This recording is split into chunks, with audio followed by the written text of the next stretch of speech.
mean, okay, so here's what I want to do. I want to Vesc one of my boards, but I want to Vesc a growler. Yeah. Why?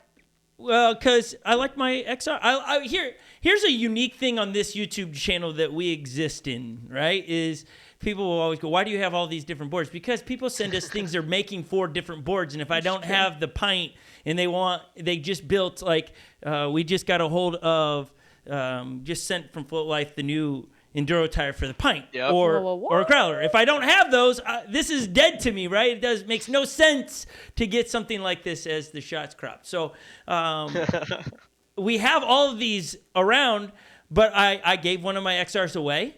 It was the WTF rails, and I really liked it. That was my favorite board I've ever ridden. It was a nice board. It was my first XR, and somebody's just.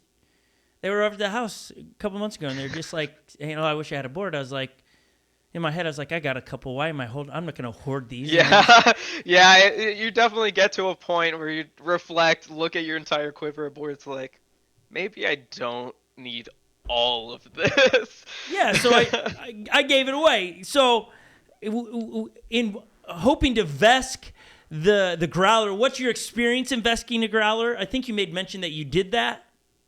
Yeah, and I can actually pull it out in a second, but it's really, at the end of the day, a growler is just an XR with shorter rails. The entire process is no different. So if you look up anything that's out in the community about how to actually get up and running with an XR converted to Vesc, it's going to be the same exact deal. Here, let me pull it out real quickly, but one of the beautiful things about Vesc, like we talked about, you can do anything to make it ride how you want to. So if you have something like W rails, and we'll see if I can get it into frame here, if you can switch back. Yep, there you go. I have a growler that's converted to Vesc with growler WTF rails. Oh yeah, nice. And I have it riding basically as if it had a tilt kit.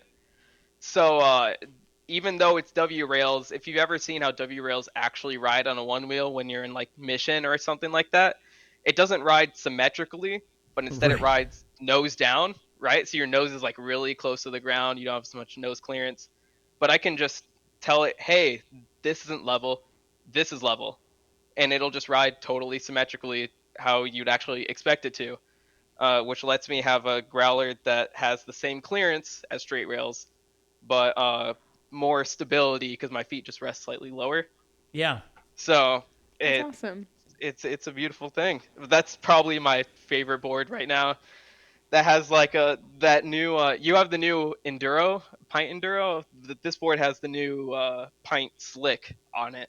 Yeah. So it basically rides like an extra rad but better, slightly more stable, but like just as nimble, and it just feels amazing. Awesome. Thank you guys. It's been a pleasure. Subscribe to the YouTube channel right here for your latest one wheel content. We try to get some of the most creative people and influencers in on this podcast for the community, so you get to know them and hang out with them. We love doing this. If you subscribe, you get reviews throughout the week, made videos that are doing like more than just showing you a product. We go put them to use, test them out, see what they're like.